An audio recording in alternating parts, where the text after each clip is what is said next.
الحمد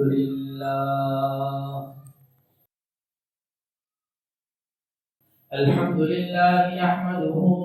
ونستعينه ونستغفره ونؤمن به ونتوكل عليه ونعوذ بالله من شرور أنفسنا ومن سيئات أعمالنا من يهده الله فلا مضل له ومن يضلله فلا هادي له ونشهد أن لا إله إلا الله وحده لا شريك له ونشهد أن سيدنا وسندنا ومولانا محمدا عبده ورسوله صلى الله تبارك وتعالى عليه وعلى آله وأصحابه وبارك وسلم تسليما كثيرا أما بعد فأعوذ بالله من الشيطان الرجيم بسم الله الرحمن الرحيم قد أفلح المؤمنون الذين هم في صلاتهم خاشعون والذين هم عن اللغو معرضون والذين هم للزكاة فاعلون والذين هم لفروجهم حافظون آمنت بالله صدق الله مولانا العظيم وبلغنا رسوله النبي الكريم ونحن على ذلك لمن الشاهدين والشاكرين والحمد لله رب العالمين. تمام تعریفیں رب کائنات کے لیے جس نے اس کا خانہ عالم وجود بخشا. درود و سلام جناب نبی کریم صلی اللہ علیہ وسلم پر جنہوں نے اس دنیا میں آ کر حق کا بول بالا کیا. سامعین محترم، چند جمعوں سے اس حوالے سے گفتگو ہو رہی ہے کہ مومن کی جو کامیابی ہے وہ کچھ چیزوں میں ہے کہ کامیاب مومن کون ہے. یہ جو مومن کامیاب ہونا چاہتے ہیں اس کو اپنے اندر کن صفات کو لانا ہوگا. کوئی فرمان دے.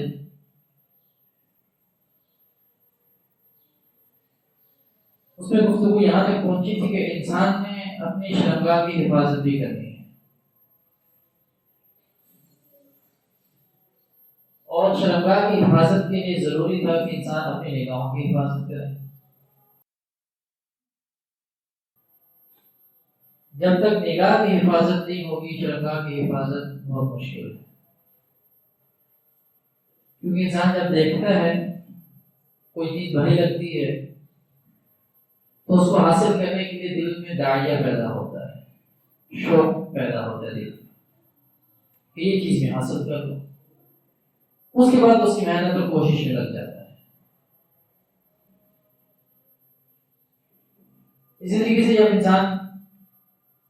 کسی غیر محرم کو دیکھتا ہے، شہوت کی نگاہ سے دیکھتا ہے، تو اس کے دل میں بھی ایک داعیہ پیدا ہوتا ہے، ایک شوق اور جذبہ پیدا ہوتا ہے کہ اس کو میں حاصل کروں. ابتدا اس کی نگاہ سے ہوتی ہے اور انجام اس کا بدکاری کے اوپر جا کر ختم ہوتا ہے. یہی وجہ ہے کہ اللہ رب العزت نے قرآن پاک کے اندر مومنوں کو یہ حکم دیا کہ قل للمؤمنین یغضوا من ابصارہم. مومنوں کو حکم دیا جائے کہ اپنی نگاہوں کو نیچے رکھو وَاحْفَظُوا فُرُوجَهُمْ اور اپنی شرمگاہوں کی حفاظت کرو. کہ اگر نگاہوں کی حفاظت نہیں ہو سکے گی تو شرمگاہ کی حفاظت کرنا بہت مشکل ہے، پھر وہ نہیں ہوگی، کیونکہ جیسی دیکھا دل کے اندر داعیہ پیدا ہوا۔ اور حدیث مبارکہ کے اندر آتا ہے کہ آنکھیں بھی زنا کرتی ہیں، اور آنکھوں کا زنا کیا ہے؟ آنکھوں کا زنا یہ ہے کہ انسان کسی غیر محرم کو شہوت کی نگاہ سے دیکھے۔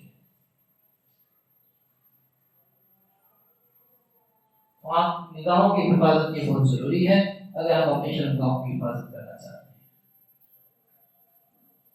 اور جناب نبی کریم صلی اللہ علیہ وسلم نے فرمایا من یضمننی ما بین رجلیہ و ما بین لحییہ، کہ جو شخص مجھے اس بات کی ضمانت دے دے جو اس کے جبڑوں کے درمیان ہے اور جو اس کی ٹانگوں کے درمیان ہے، تو میں اس کو جنت کی ضمانت دیتا ہوں۔ زبان کی حفاظت یہ بھی بہت ضروری ہے، اور شرمگاہ کی حفاظت یہ بھی بہت ضروری ہے۔ جب اللہ نے انسان کو بنایا تو اس کے اندر یہ جذبہ رکھا، اور جذبہ رکھنے کے ساتھ ساتھ اللہ نے اس جذبے کی تسکین کے لیے سامان بھی مہیا کیا ہے اور بہت آسانیاں پیدا کر دی ہیں۔ انتہائی آسان بنایا نکاح کو، آج کل تو ایسے ہی آسان ہو گیا نا، پابندی لگی تھی شادی، آج پہ بھی پابندی ہے، وہاں پہ تو ویسے ہی آسان ہو گیا۔ تو اللہ نے تو پہلے سے آسان بنایا تھا، صرف ایجاب و قبول تھا، مہر رکھ لو، ایجاب و قبول کر لو، بس نکاح ہو گیا۔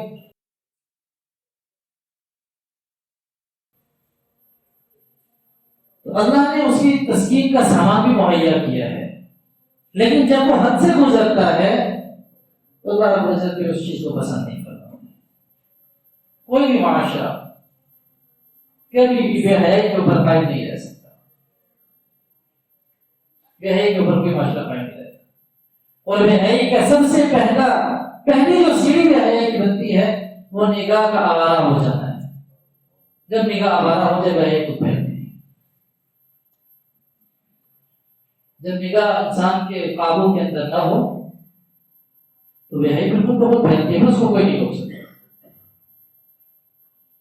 یہی حکم مردوں کے لیے ہے کہ اپنی نگاہوں کو نیچا رکھیں، یہی حکم عورتوں کے لیے کہ وہ بھی اپنی نگاہوں کو نیچا رکھیں۔ حضرت حکیم الامت مولانا اشرف علی تھانوی رحمۃ اللہ علیہ نے بات لکھی ہے جس کو ذکر مفتی تقی عثمانی صاحب حفظہ اللہ نے کیا ہے۔ وہ فرماتے ہیں کہ جب شیطان کو اللہ نے روضہ درگاہ کیا، اللہ کی رحمت سے محروم ہو گیا جب شیطان، تو ایک چیلنج کے انداز میں اسے اللہ رب العزت سے کہا کہ مجھے انسان کی وجہ سے روضہ درگاہ کیا گیا، اب میں انسان کو گمراہ کروں گا، اور دوسری بات یہ کہ مجھے مہلت بھی مل گئی، قیامت تک کے لیے مہلت بھی مل گئی، اب میں اس کو گمراہ کروں گا۔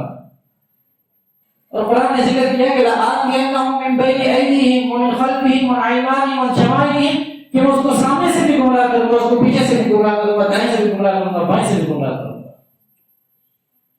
اس نے چاروں طرف کا احاطہ کیا کہ مجھے اس انسان کی وجہ سے روضہ درگاہ کیا گیا ہے، مجھے قیامت تک مہلت دی گئی ہے، اب میں انسان کو ہر طرف سے گمراہ کروں۔ اور فرماتے ہیں کہ وہ دو جہت کا ذکر کرنا بھول گیا، ایک اوپر کی جہت کا ذکر کرنا بھول گیا، اس کا ذکر اس نے نہیں کیا، اور دوسرا نیچے کی جہت کا ذکر کرنا بھول گیا، اس کا ذکر بھی اس نے۔ تو فرمایا کہ اب انسان کے پاس دو ہی راستے ہیں بچنے کے لیے، چاروں طرف سے تو شیطان سے گھیرا ہوا ہے، اسے کہا کہ میں گمراہ کروں گا ہر طرف سے اسے، تو دو راستے ہیں، دو جہتیں ہیں جہاں سے انسان بچ سکتا ہے، ایک اوپر کی اور ایک نیچے کی ہے۔ اوپر کی جہت یہ ہے کہ انسان اللہ کے ساتھ تعلق قائم کرے، اپنے آپ کو اللہ کے حوالے کر دے کہ اللہ جو کچھ تو کہہ رہا ہے وہ ٹھیک کہہ رہا ہے، اور میں اسی کے اوپر عمل کروں گا، جو تیرے احکامات ہیں اور جو نبی کریم صلی اللہ علیہ وسلم کا مبارک طریقہ ہے اسی پہ میں اپنے آپ کو وقف کرتا ہوں، میں اسی کے حوالے کرتا ہوں۔ اور دوسرا طریقہ یہ ہے کہ انسان اپنی نگاہ کو نیچا رکھے، اگر نیچے دیکھتا رہے گا تو بچتا رہے گا، اور جیسے ہی اوپر دیکھے گا تو گمراہ ہو جائے گا۔ علماء نے لکھا ہے کہ جب انسان نیچے دیکھتا ہے، اپنی نگاہ کو نیچے رکھتا ہے اور نگاہ کی لذت سے بچتا ہے، جہاں اللہ نے منع فرمایا وہاں پہ اپنی نگاہ نہیں ڈالتا، تو اس کا دل ٹوٹتا ہے۔ جب اس کے دل کے اوپر ضرب لگتی ہے، دل ٹوٹتا ہے، تو اللہ اس دل کے اندر ایسا نور پیدا کرتا ہے کہ وہ ہزار نامحرم عورتوں کو دیکھنے سے بہتر اس کو لذت بھی اس کے اندر آتی ہے۔ اللہ ایسی لذت عطا کرتا ہے اسے۔ اور پھر ایک مشہور واقعہ علی کی کتب کے اندر ملتا ہے کہ حضرت عبیدہ بن جراح رضی اللہ تعالیٰ عنہ عشرہ مبشرہ کے اندر ان کا ذکر آتا ہے، اور فاتح شام بھی کو کہا جاتا ہے کیونکہ شام کے بہت سارے علاقے انہوں نے فتح کیے، بڑے صحابہ میں سے ہیں۔ انہوں نے کافروں کے قلعے کا محاصرہ کیا، اور محاصرہ بہت لمبا ہو گیا، ایک وقت گزر گیا، اس کو اندر والے اندر تک پڑ گئے، باہر والے بھی کسی حد تک اکتا کے اتنا لمبا محاصرہ ہو گیا۔ تو کچھ وقت گزرا تو انہوں نے کہا اندر والے کہ اب تو معاملہ بگڑتا جا رہا ہے، ایسا کرتے ہیں کوئی خاص قسم کی تیاری کرتے ہیں، اور اس تیاری کے اندر اسے کہتے ہیں کہ ٹھیک ہے بھی تم لوگ اندر آ جائیں۔ ان کے ذہن میں تھا حجاز کے لوگ ہیں، اپنے گھروں سے ایک عرصے سے دور ہیں، اور خواہشات اس وقت کی بڑھت رہی ہوں گی، اور ایسا کرتے ہیں کہ وہ راستہ وہ دروازہ کھولتے ہیں پہلے کا جو بازار سے ہوتا ہے سیدھا شاہی دربار کے اندر جاتا ہے۔ انہوں نے یہ کیا کہ دروازے کو کھولنے سے پہلے عورتیں جو ہے کو بنا کے سوار کے ان کو خوب تیار کر کے ہر دکان کے باہر ایک عورت بٹھا دی، اور ان سے کہا کہ ایسا کرنا اگر مسلمان تمہیں چھیڑنے لگیں یا تم سے فائدہ حاصل کریں یا تمہاری طرف مائل ہو تو تمہیں آگے سے کسی قسم کا کوئی دفاع نہیں کرنا، کوئی دفاع نہیں کرنا، کیونکہ عرصے سے گھروں سے باہر ہے، ظاہر بات ہے کہ معاملہ ایسا ہوگا، اور جب وہ تمہارے ساتھ مشغول ہو جائیں گے تو پھر ہم ان کے اوپر حملہ کر دیں گے، اس لیے سے ہماری ان سے جنگ چھوٹ جائے گی۔ ادھر باہر پیغام بھجوا دیا حضرت عبیدہ بن جراح کو رضی اللہ تعالیٰ عنہ، پیغام بھجوایا کہ بھی ہم جو ہے دروازہ کھولتے ہیں، آپ آ جائیں، ہم جو ہے بے بس ہیں اس معاملے میں، تو آپ آ جائیں۔ یہ بھی حیران ہوگی کہ عجیب بات ہے، ایک عرصے سے معاشرہ چل رہا تھا اور اچانک سے خود ہی کہہ رہے ہیں کہ بھی آپ آ جائیں، ہم دروازہ کھولتے ہیں، لازمی معاملہ تو کوئی اور ہوگا، کیونکہ حدیث کے اندر آتا ہے کہ مومن کی فراست سے بچو، وہ اللہ کے نور سے دیکھتا ہے، اللہ نے اس کو ایک خاص حکمت عطا کی ہوتی ہے۔ اب یہاں پہ انہیں بھی کھٹکا لگا کہ اللہ کے معاملات کو کوئی گڑبڑ لگتا ہے، اور انہوں نے اپنے سارے لشکر کو بلایا اور ایک واعظ اور نصیحت کی، اور یہ آیت پڑھ کے سنائی کہ قل للمؤمنین یغضوا من ابصارہم ویحفظوا فروجہم، کہ اپنی نگاہوں کو نیچے رکھنا، جب ہم اندر داخل ہوں گے تو کسی ادھر ادھر نہیں دیکھنا، اپنی نگاہوں کو نیچے رکھنا، اپنی نگاہوں کی حفاظت کرنی ہے۔ اور یہ اپنے لشکر کو لے کر جب اندر داخل ہوئے تو دنیا دیکھ کر حیران رہ گئی، کیونکہ جب ایک فاتح لشکر کسی علاقے کے اندر داخل ہوتا ہے تو اس میں ایک اکڑ ہوتی ہے، وہ لوٹ مار کرتا ہے، وہ غارت کرتا ہے، اس کا وہ آزادی کے ساتھ جو اس کے دل کے اندر آتا ہے وہ کرتا ہے۔ لیکن چشمے فلک اس بات کی گواہ تھی کہ کسی ایک صحابی نے نظر اٹھا کر کسی ایک عورت کی طرف نہیں دیکھا، لوگوں کو دیکھنے کے لیے کہ کیسے لوگ ہیں اتنے عرصے سے اپنے گھروں سے دور ہیں،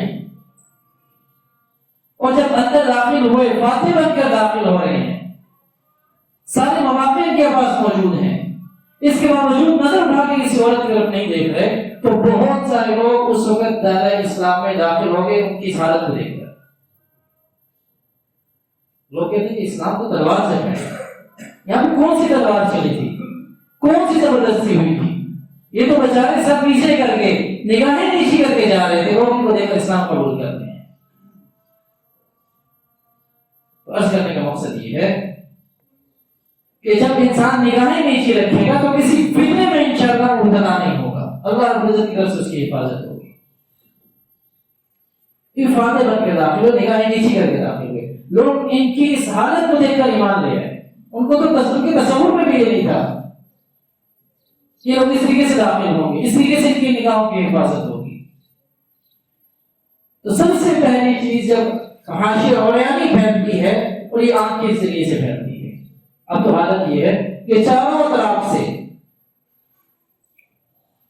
ہر طرف سے معاشی دعوت دیتی ہے، گناہ دعوت دیتا ہے۔ اب 10 روپے کی صابن کی ٹکی لیں گے، اس کے اوپر ایک عورت پڑی، 2 روپے کی ماچس کا اشتہار ہوگا وہ بھی عورت چلا رہی ہے،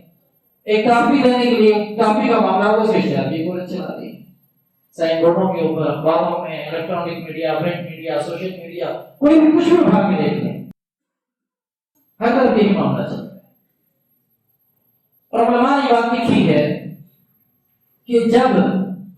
فحاشی، بے حیائی اور یعنی عام ہو جاتی ہے تو اللہ کی طرف سے ایسا عذاب آتا ہے، ایسی بیماریاں اللہ کی طرف سے آتی ہیں کہ اس سے پہلے آباء و اجداد نے وہ بیماریوں کے نام تک نہیں سنے ہوتے۔ اب یہ دیکھیں جو کرونا وائرس چلا ہوا ہے، یہ بھی اللہ کی مخلوق ہے، یہ وائرس بھی اللہ کی مخلوق ہے، اللہ نے پیدا کیا اس کو، اللہ ہی سے ختم کریں گے، اس کو بنانے والے بھی اللہ ہیں، اس کو ختم کرنے والے بھی اللہ ہیں۔ اور ایک پیغام ہے اور ایک میسج ہے اللہ کی طرف سے کہ جو بے حیائی اور عریانی کا بازار گرم ہوا ہے اس کو ختم کرنا ہوگا، اس کو چھوڑنا ہوگا، اس کو ترک کرنا ہوگا۔ اب یہ معاملہ نہیں چلے گا۔ میں آپ کو بتا، 2 چیزیں ایسی ہوتی ہیں کہ جن کو ہوتے ہوئے کوئی معاشرہ پنپ نہیں سکتا، قبضے نہیں کر سکتا، بڑھ نہیں سکتا، اس کی رشومانی ہوتی۔ ایک ظلم ہے، جب معاشرے کے اندر ظلم عام ہو جائے اللہ کی طرف سے پکڑ پڑنا، اور جب معاشرے کے اندر بے حیائی اور عریانی عام ہو جائے اس وقت اللہ کی طرف سے پکڑ پڑنا۔ میں اور آپ اسی معاشرے کا حصہ ہیں، ہمارے سے یہ چیزیں چھپی بھی نہیں ہیں کہ میں ذکر کروں گا تو آپ کو پتہ چلے گا، آپ مجھے بتائیں گے تو مجھے پتہ چلے گا۔ سب کو معلوم ہے کہ اس وقت اس معاشرے کی حالت کیا بنے گی، سب جانتے ہیں کہ کیا ہے، کس کس چیز سے بچے گی، کتنی کس کو ضرورت ہے، ہر ایک اپنا محاسبہ خود کرے گا۔ تو جب تک نگاہوں کی حفاظت نہیں ہوگی، بے حیائی اور فحاشی اور عریانی سے انسان بچ نہیں سکے۔ اگر ہمیں اللہ کی سزا سے بچنا ہے، اس سے چھٹکارا حاصل کرنا ہے، اس کی وجہ سے ایک ہی راستہ ہے کہ اللہ کے ساتھ تعلق کو قائم کر لیں، یا اوپر سے جوڑ لیں یا نیچے جوڑ لیں۔ اوپر سے بھی جوڑنا پڑے گا، نیچے سے بھی جوڑنا پڑے گا، اللہ سے بھی جوڑنا پڑے گا، اپنی نگاہوں کی حفاظت بھی کرنی پڑے گی۔ نگاہوں کی حفاظت ہوگی، فحاشی اور عریانی خود ختم ہوگی۔ اب انسان کہے کہ میں بہت کمزور ہوں، پھر اللہ سے دعاؤں میں لگے جائے، یا اللہ یہ آنکھیں تیری ہیں، یہ نعمت تو نے مجھے عطا کی ہے، اور یہ بیماری تو نے مجھے عطا کی ہے، اور پیدائش سے لے کر مرنے تک کوئی اس کی سروس نہیں ہے، کوئی اس کی ٹیوننگ نہیں ہے، کوئی اس کا پیٹرول کچھ بھی نہیں ہے، اور یہ خود بخود تو اس کو فلٹر کرتا، خود بخود اس کو ٹھیک کرتا، یہ نعمت تک چل رہی ہے۔ اتنی بڑی نعمت تو نے مجھے عطا کر دی ہے، اس نعمت کی قدر کی توفیق بھی تو مجھے دے دے، یا اللہ تو مجھے اس نعمت کی قدر کی توفیق دے دے۔ حالات ایسے بن چکے ہیں، ماحول معاشرہ ایسا ہو چکا ہے، یہ سارا معاملہ ایسا بن چکا ہے کہ میں بے بس ہوں۔ اگر میں یہ کہوں کہ میں اپنے طور پر، اپنی طاقت کے بل بوتے پر اپنی نگاہوں کی حفاظت کر لوں تو یہ میرے سے ممکن نہیں۔ یا اللہ یہ تو نے نعمت عطا کی ہے، تو ہی توفیق دے کہ میں اس کی قدر کر سکوں، تو ہی توفیق دے میں اس کو ٹھیک چلا سکوں۔ اور دوسری بات، عموماً لوگ کہتے ہیں کہ کرونا کے حوالے سے یہ جماعت میں شامل ہونا، یہ احتیاطی تدابیر جتنی بتائی گئی بالکل ٹھیک ہے، احتیاطی تدابیر اختیار کرنی چاہیے، اور توکل کے بالکل خلاف نہیں ہے۔ اگر آپ یہ کہیں جی ٹھیک ہے لگنا ہوا تو لگ جائے گا، نہ لگنا ہوا تو نہیں لگے گا، جو رات قبر میں ہے وہ باہر نہیں، جو باہر ہے وہ قبر میں، ایسی بھی بات ہوتی نہیں ہے۔ احتیاطی تدابیر لازمی ہوتی ہیں، ان کو اختیار کرنا توکل کے خلاف نہیں ہوتا کہ جی ہم احتیاطی تدابیر کریں گے تو توکل کے خلاف ہے، ایسا نہیں، ہم نے اللہ کے اوپر توکل نہیں کیا، اللہ کے اوپر بھروسہ نہیں، ایسا نہیں ہوتا۔ اللہ کے اوپر بھروسہ تمام تر حفاظتی اقدامات کے بعد ہوتا ہے۔ اور دوسری بات یہ کہ جماعت میں شریک نہ ہونا، یہ تو بالکل بڑی بدقسمتی اور بڑی فتنے کی بات ہے۔ دیکھیں میں پہلے عرض کیا تھا کہ جب جنگ کا ماحول بنا ہوا تھا، مسلمانوں نے ظہر کی نماز پڑھی تو اگلی نماز کے کفار نے مشورہ کیا کہ ہم کیا کریں گے، اگلی نماز ایسی آ گئی جو مسلمانوں کو اپنی اولاد سے بھی زیادہ عزیز ہے، اصل کی نماز کے حوالے سے انہوں نے عرض کیا کہ بھئی ایسی نماز آ رہی ہے مسلمانوں کے لیے کہ جو مسلمانوں کو اپنی اولاد سے بھی زیادہ عزیز ہے. جب وہ اس نماز کے اندر مشغول ہو جائے گے ہم ان کے اوپر حملہ کر دیں گے, ان کو مار دیں گے. اللہ نے حضرت جبرائیل کے ذریعے آپ نے السلام کو بتا دیا کہ یہاں پر تو یہ مشورہ چل رہا ہے, یہ میٹنگ چل رہی ہے. اب السلام نے اس حالت میں بھی جماعت کی نماز کو ترک نہیں کیا. آپ نے اس وقت معاملہ یہ تھا کہ جس رخ پہ مسلمان لڑ رہے تھے سامنے کے رخ پہ وہاں پہ قبلہ بھی تھا, قبلہ رخ تھے مسلمان اس وقت. اب السلام نے 2 صفیں بنا لی. 2 صفیں بنانے کے بعد امامت کروائی اور دونوں صفوں نے نماز شروع سے کٹھی شروع کی. اور رکوع کے بعد جب سجدے میں جانے کی باری تو پہلی صف والوں نے سجدہ کیا, دوسری صف والوں نے نہیں کیا. اور جب پہلی صف والے سجدہ کر کے فارغ ہو گئے دوسری رکعت کیا ہے تو پھر پچھلی صف والوں نے سجدہ کیا الگ سے. پہلی صف والوں نے آپ علیہ السلام کے ساتھ کیا, دوسری صف والوں نے الگ سے کیا. اور پھر جب دوسرے سجدے کی باری کا گھوم کر دوسری رکعت میں پچھلی صف والے آگے آگے اگلی صف والے پیچھے چلے گئے اور انہوں نے اس طریقے سے بھی نماز کو مکمل کیا. پھر ان کو موقع دیا آپ علیہ السلام کے ساتھ سجدہ کرنے کا. تو اس حالت کے اندر بھی جماعت کی نماز کو ترک نہیں کیا جہاں پر موت یقینی تھی. میدان جنگ کے اندر تو موت یقینی ہوتی ہے. جب یقینی موت کے ہوتے ہوئے بھی جماعت کی نماز ترک نہیں ہوئی تو یہاں پہ یہ باعث ایسے جس میں موت یقینی ہے ہی نہیں, یقینی نہیں ہے کہ موت ہوگی. تو جب ایک شبے کی بنیاد پر بھی جماعت کو کیسے ترک کیا جا سکتا ہے, پھر جماعت کی نماز کو کیسے ترک کر سکتے ہیں؟ بات سمجھنا, جب یقینی موت کے ہوتے ہوئے جماعت ترک نہیں ہو رہی, میدان جنگ میں جنگ کی حالت میں نماز ادا ہو رہی ہے, تو ایسی جگہ جہاں پر موت کا ہونا یقینی نہیں ہے, بیماری کا لگنا یقینی نہیں ہے, تو پھر جماعت کی نماز کیسے ترک ہوگی؟ جماعت کی نماز ترک ہے, اس کی باقی جو ہے نماز مختصر کریں اور سنتے گھر سے پڑھ کے وضو گھر کریں, باقی سنتے گھر میں پڑھیں. یہ ساری احتیاط کی تدابیر بالکل درست ہے. اللہ رب سے دعا ہے کہ اللہ رب سے سمجھ سے